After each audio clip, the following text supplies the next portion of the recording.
तो स्वागत है मित्रों आपका हमारे चैनल पर। ऐसे घर में देवी लक्ष्मी कभी प्रवेश नहीं करती। प्रस्तावना। प्राचीन काल में एक नगर था, सुवर्णपुर। ये नगर अपनी समृद्धि, भव्यता और धर्मप्रिय जनता के कारण प्रसिद्ध था। लोग सुबह सुबह मंदिरों में घंटियां बजाते, तुलसी के पौधे की पूजा करते और अपने घरों को स्वच्छ रखते थे। नगर इतना सुंदर था कि कहा जाता था, जहां सुवर्णपुर है वहां स्वयं लक्ष्मी वास करती हैं। परंतु उसी नगर के बीचों बीच एक ऐसा घर था जहां कभी समृद्धि टिक नहीं पाती थी।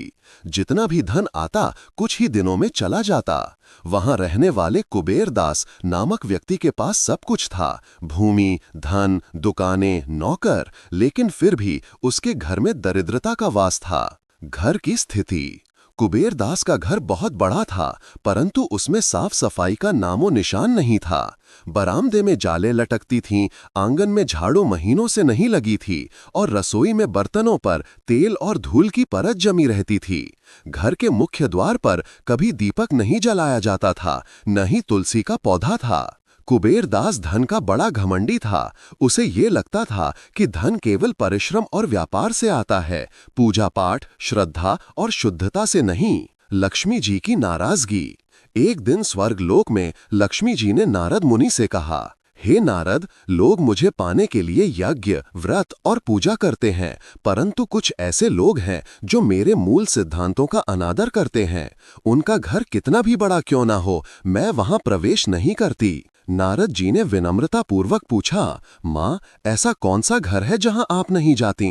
लक्ष्मी जी मुस्कुराईं और बोलीं, जहां आलस्य, अस्वच्छता, कलह और अपमान का निवास होता है, वहां मैं नहीं जाती।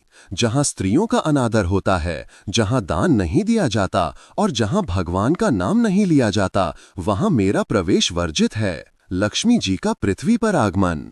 नारद जी के आग्रह पर लक्ष्मी जी ने कहा, ठीक है, आज मैं पृथ्वी पर चलती हूँ और देखती हूँ कि कौन मेरे योग्य है और कौन नहीं।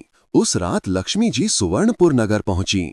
जैसे ही वे पहले ही घर के द्वार पर पहुंची, उन्होंने देखा स्वच्छ आंगन, दीपक की ज्योति, तुलसी में जल चढ़ा हुआ, घर से शुभ लाभ की आवाजें। लक्ष्मी जी प्रसन्न हो गईं और वहां प्रवेश किया। पर जब वे कुबेर दास के घर पहुंची तो द्वार पर अंधकार, चारों ओर धूल और अंदर से कलह की आवाजें आ रही थीं।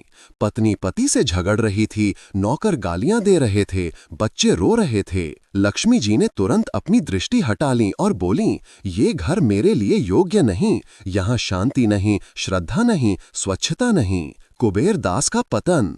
अगली सुबह कुबेर दास की दुकान में चोरी हो गई। जो धन उसने वर्षों से जमा किया था वह समाप्त हो गया। उसके मित्र भी उससे किनारा करने लगे। वह परेशान होकर नगर के पुजारी के पास पहुंचा और बोला, महाराज, मैं मेहनत करता हूं, फिर भी मेरा धन टिकता नहीं। आखिर मेरे घर में लक्ष्मी क्यों नहीं आती? पुजारी ने शांत स्वर में कहा, बेटा, देवी लक्ष्मी केवल धन की देवी नहीं है, वे शुद्धता, सच्चाई और सेवा की प्रतीक हैं। जहां आलस्य, झूठ और अपवित्रता होती है, वहां वे नहीं ठहरती। तुम अपने घर का रूप सुधारो। परिवर्तन की शुरुआत। कुबेर दास को एहसास हुआ। उसने अपने घर की साफ सफाई करवाई। पत्नी से विनम्रता से बोला, अब हम हर सुबह दीपक जलाएंगे, तुलसी की पूजा करेंगे और जरूरतमंदों को भोजन देंगे। धीरे धीरे उसका घर बदलने लगा। अब वहां सुबह सुबह मंत्रों की ध्वनि गूंजने लगी, बच्चों के चेहरे पर हंसी लौट आई और घर में एक अलग सी शांति छा गई। एक रात लक्ष्मी जी फिर से उसी नगर से गुजरी।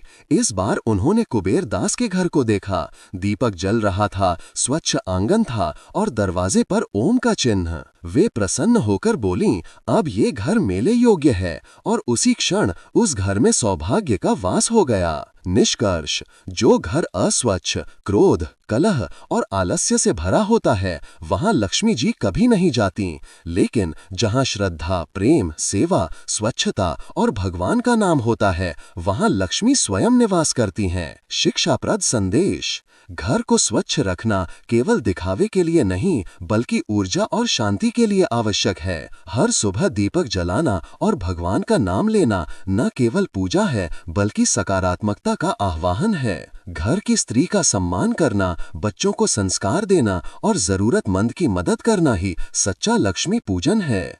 अंत में एक पंक्ति, जहां मन की पवित्रता, घर की स्वच्छता और हृदय में श्रद्धा होती है, वहां लक्ष्मी स्वयं अपने चरणों से प्रवेश करती हैं। जय लक्ष्मी मैया की। धन्यवाद मित्रों।